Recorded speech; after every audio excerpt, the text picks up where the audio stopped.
Hey, it's Michelle, and starting on July 21st, there is another readathon happening called the Under-Hyped Readathon, and it was the dream child of Charlotte Jones, and I will put a link to her YouTube channel down below, and I will also link the GoodReads group that she has created if you want to find out more about the readathon.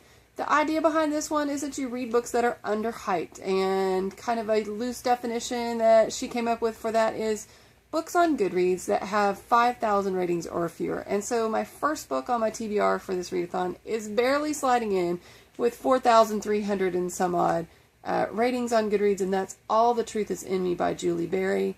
This book is a little bit of a cover buy. For me, that's what got me interested in it, was the cover in the beginning, but then I read the synopsis, and then I read later on some of the beginning pages when you look inside on Amazon. The Kindle version, the price just has not dropped, so I went ahead and got the physical copy of the book, and I'm excited to get reading on it. The story follows Judith, who appears to be a teenager, and from the first couple pages of the book, it almost sounds like their families came over from Europe to unsettled North America. So we'll see if that turns out to be the case. The premise of the story is 4 years ago, Judith and her best friend disappeared from their small village.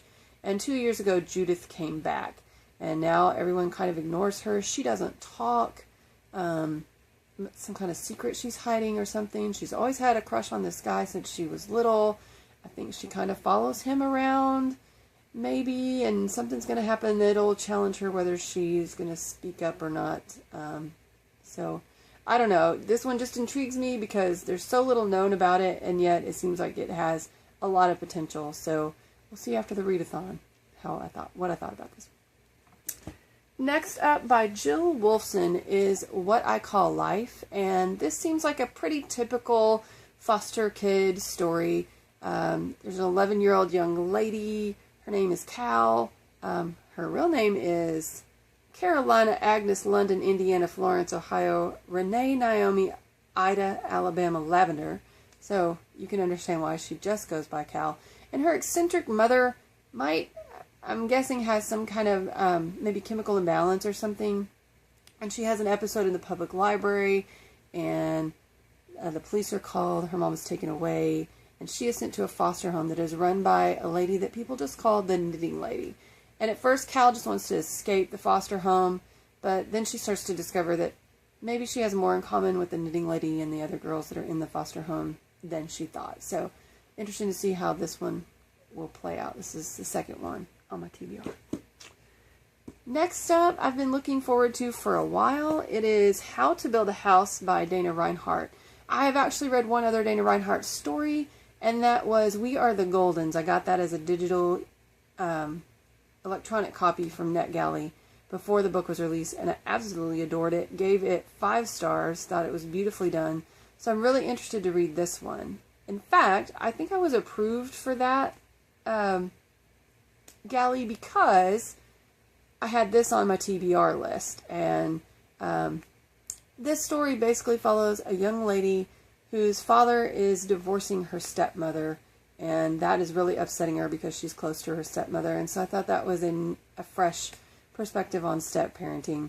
And she's also very sad that it's going to affect her relationship with her stepsister. So she's a little bit depressed. She wants to get away, and she signs up to volunteer to help rebuild a house of a family whose house was lost in a tornado. And in the process, she falls in love with the son who the house is being rebuilt for. There are all kinds of teenagers working on it. So interested to see how this story goes. I know the writing will be pretty good, or at least I'm expecting it to be, since it's Dana Reinhardt.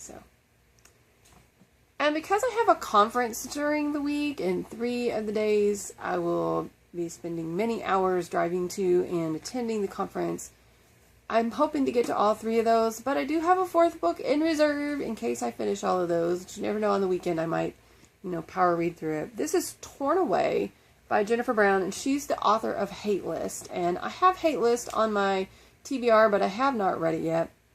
But this story, ironically, also involves a tornado.